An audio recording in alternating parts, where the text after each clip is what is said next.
Good day. It's lesson 16, year 10, and this is Living in Nazi Germany. It's chapter 3, Changing Lives. This is the lesson where we take what we've done with the notes in the last lesson, in lesson 15, on women, and we now apply them. The most recent assessment work, lesson 12, was a look at both chapters 1 and 2, and the next assessment will be similar. We'll look at chapters 3 and 4. So there won't be a massive assessment right now. However, there is an opportunity to do some practice work. Last lesson on youth, that would have been lesson 14, was a worksheet. And you think a similar thing, therefore, here. I've gone through the notes. There's got to be a worksheet where we practice. Well, yes, but with a slight difference. So I'm going to talk you through 2 questions. I'm going to talk you through how to answer them, and then you're going to have a go. So you'll notice this video is significantly shorter than the last lesson. And that is by design and deliberate. So let's go to it. Here it is. Here is our first question. There it is. It worked. I am screen sharing, it tells me. What can an historian studying the Nazis learn from this source? This is all about inference. Explain your answer using the source and your own knowledge. There are 7 marks available, as there always are. Source A is a short source. Now, in an exam, you are likely to get a longer written source. However, I'm trying to show the practicing technique here rather than trying to get exam perfect. This is only what, the 4th, 5th time you've done one of these, so you're still learning. I appreciate that. Hopefully you do too. People of German nationality who will marry one another can on application be granted a marriage loan of up to 1,000 Reichsmarks, says the content. There's not a lot to draw from there. It's kind of obvious. They're going to get a loan. The German nationality is a reference to racial purity. I guess you could make an inference. They're talking about racial purity. The German nationality therefore precludes people like the Jews, but we haven't really talked about that yet, so there wouldn't be a lot you could do there. And it's all about making racially pure children. I guess you could bring in the idea that it's about Gleichschaltung, making all things Nazi, from the content. But if you only infer from the content, then you're only in level 2. To get to level 3, 6 or 7 marks out of 7, you have to use the provenance. You have to use the bit at the bottom, this bit. And it says a German law passed by the Nazis in 1933. That's where you start making the point. You say this is a Nazi idea. It's making things Nazi, and therefore it is Gleichschaltung. If you just did the content, you could say, well, it might be. It seems to be. From the fact that it's a Nazi law, absolutely it's about Gleichschaltung, because that's what the Nazis were about. It's this idea of making all things Nazi. Or you could talk about Lebensraum, and the Nazis wanted to expand Ein Reich from their ideology, and therefore this is about that, making their population big enough. Or you might say it's to do with the idea of war, Krieg, because this is about making little baby Germans who can be soldiers for the Nazis. Yeah? And you can only do that if you point to the fact in the provenance down here that it's the Nazis that make it in 1933. You could also infer that it's very important to the Nazis that they have Nazi boys and girls being raised in families with larger than 2 children to a family, because they're doing it so early. It's the 1st year. So there's lots to be drawn from the provenance. You only need to pick 1 point from the provenance and explain it. The mark scheme talks of receipt, i.e. how was it received, or how is it meant to be received by those who saw it? I guess that's purpose. Though it's not as simple as saying, they want people to have children, which is the purpose, I guess. But do you see how I bend that to fit the provenance? Because the Nazis are passing it early on, it's very important to them that they have children and that they are racially pure children. That's the German nationality part. If you do that, you only have to do it once and explain it, then you get 7 marks. So have a go. I've pretty much told you what the answer is, but there are plenty of things you can pick out there. Have a go at that question. I reckon to answer it in an exam situation, because it'll be a longer written source, I imagine, and probably a longer provenance, so you'll have to think about it. I reckon you can probably do this in 10 minutes. Thereabouts. The next one is the biggie. And here we have I'm going to remove my face because I think I'm in the way of that question. Here we have the 15-mark answer. Whoops-a-daisy. It still says 7 there. I apologize. By the time I've fixed this, it'll be on the show my homework. There'll be 15, not 7 there. So I don't worry about it. It should say 15, not 7 there. It will on your version. How useful are sources B and C and interpretation D for an historian studying the Nazi policy to women between 1933 and 1939?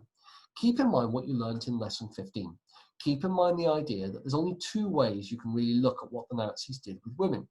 Either it was a failure or they were confused. There is no success here. Refer to the 2 sources and the interpretation as well as your own knowledge. Now, if there are 2 sources and an interpretation, remember what we've already learned. The sources you pick out and you infer from their provenance what makes them useful, what makes them good, not fussed about anything that makes them limited. There's no marks for that. That's not what this is about. These have been carefully curated and selected. They are useful. Your job is to find out what for and how. And that's a standard thing in history. All material from the past is useful. The question is it useful to your query? Does it help you learn what you want to learn? You don't get to dismiss things. Oh, it's biased, therefore it's not useful. Biased sources are the most useful because you know why they are biased and what they are trying to show. And trust me, these are biased. So let's have a look at them. Source B is a common Nazi rhyme for women. So right there in the provenance, it's only short, you can pick things out. It's common, it's Nazi, it's for women. The purpose is obvious, right? This is clearly designed like one of those, I guess, whisper messages. It's designed to be taught to children. It's a rhyme, and it's designed to be used, if that makes sense. So this isn't a poster. It says, take hold of kettle, broom and pan, then you'll surely get a man. Shop and office, leave alone. Your true life work lies at home. And luckily when you translate it, it still rhymes. So what you have here, I guess an internal rhyme, isn't it? So what you have here is a fairly obvious thing, right? Don't go to work, stay at home, look after children, be a housewife. That's how you'll get a man, because that's all women really want, a man. And what that means is a man to make babies and then to look after. God forbid you do anything else, like enjoy yourself. So that's source B. I mean, you can see, I hope, fairly obviously how that fits with the notes you made in the last lesson. There's not a lot there to unpack. It's just a case of linking it to the right points, I hope. Source C, we don't have a provenance for, and I apologize. It's a Nazi realist painting, and it was published in 1935. It's pretty much all you need to know. So it's the Nazi realist style. You could go down the propaganda route fairly easily there. And it's 1935, so it's early on, it's before the Second World War. What's going on in the content? Well, you know it's in the countryside. The clue is this bit here. You've got the timber frame of a building, the whitewashed walls with the cracks in them, so this is clearly out in the sunshine. It's a thatch roof. This is not a city. It's in the countryside. It's folkishness, this idea of living in the countryside, not living in the cities. 2, you can see the slight brickwork here, but you can also see the plants growing. This is clearly out in the garden, in the fields, and the kind of plants growing, they are rural, deliberately so. Yeah, they're in the countryside. There's a cat down here in case you don't get the point. This is not the city. The sunflower is looking down at the woman. Oh, look at the focus of the family. The mother, the father, the daughter are all looking at the baby who is breastfeeding. Very obvious tan line. She wears modest clothing. She wears no makeup. She has not dyed her hair. Racial purity, obviously, but also the purity of the woman and the fact that that is her purpose in life, once again with the blue dress, and once again with the blue dress, and that's her future. She knows it. Just in case you weren't finding this obvious, look at the small daughter down here who's helping planting the seeds, you know, like babies, and she's carrying a little doll baby. Oh, it's all about the babies. It's all about bringing life into the world. The father, of course, has a slightly higher head. Higher the head, the more important. You know this from previous years because that's how kings are shown. Protective arm, Need I say more? The other protective arm around his wife, because he protects the family. Literally, the daughter is nestled between his legs. No, not like that. Protection. And the boy is doing the heavy lifting and moving the soil. Again, racially pure. You might go down the brown shirt route. It's not the right brown, but for an exam, you can probably get away with it. There's loads to unpack here if you want it. Interpretation D, you don't have to do separately in a 15-mark question. You use it when you're talking about the two sources. So when you're talking about source B or source C, you then use interpretation D to work out where to put them. Interpretations are things done after the fact. They're historians. The likelihood is you'll only have one of them. However, I have seen papers, sample papers, with more than one interpretation.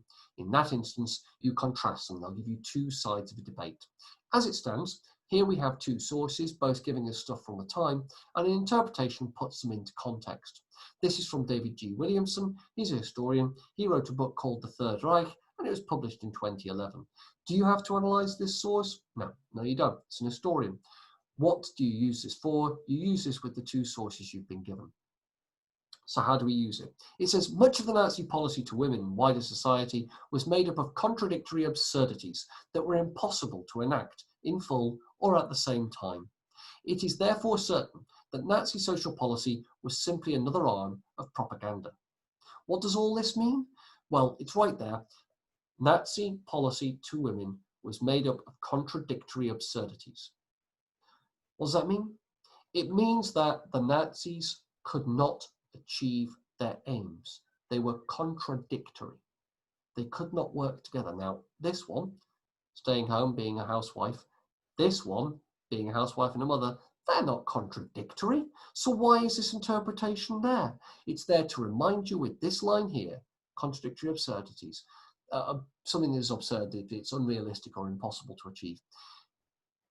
This is there to remind you about our conclusions from the last lesson. The idea that the Nazi policy towards women was either confused or was a failure. In other words, it was doomed to fail. It could never be achieved. The Nazis could not simultaneously have all the women in their society being mothers and housewives and have the workforce they needed in their economy. They were either confused or they failed. And this interpretation is asking you to analyze the confused part, that they could never achieve it, that they would never ever succeed. Not the failure, you don't have to worry about that, but that they were confused. And the two sources do not cover the bit about the employment. So your job is to put them in context, and the interpretation is there to remind you of what you should be looking for with your context. Does that make sense? So you don't have to do interpretation D separately. You use it when you're talking about B or when you're talking about C, or ideally both, to try and contextualize what you're viewing here and give the counter argument. So there's a limit to their utility, but the limit is not what they show or where they're from. It's the thing they don't kind of show, but you know is an important aspect of Nazi policy to women. And interpretation D very deliberately sets it out. So you don't get to go on what the sources don't show unless one of the sources does show it. Does that make sense? Here the interpretation shows it, and it's that contradictory absurdity, and it relies on your own knowledge to know what that is referring to. Now, whoops, I've done that thing I do. It's a lovely picture though, isn't it? It's a nice sunset. What that means is, for a 15 marker in an exam, I reckon it would take you between 20 and 25 minutes to write that, to be perfectly honest with you, because yeah, it's hard, it's a difficult one. So that would take around about 30 to 35 minutes to do those two questions, leaving you 25 to 30 minutes to do the essay. And frankly, you can write a decent essay in 35 minutes. You'll note there's no essay here, this is not an assessment. Please feel free to submit that work, and I would advise you to do so. I've kind of told you the answers, I hope, and you've kind of been able to follow, I hope. And by submitting them, it'll show me how successful I've been, or show your teacher how successful I've been in putting these points of view across to you, and how successful we have been in making you understand how to answer the questions. It'll also tell us what we need to do to help you further and to improve your technique and your understanding, and whether or not the issue is the structure, or if there are issues, that is, issue is structure or the knowledge.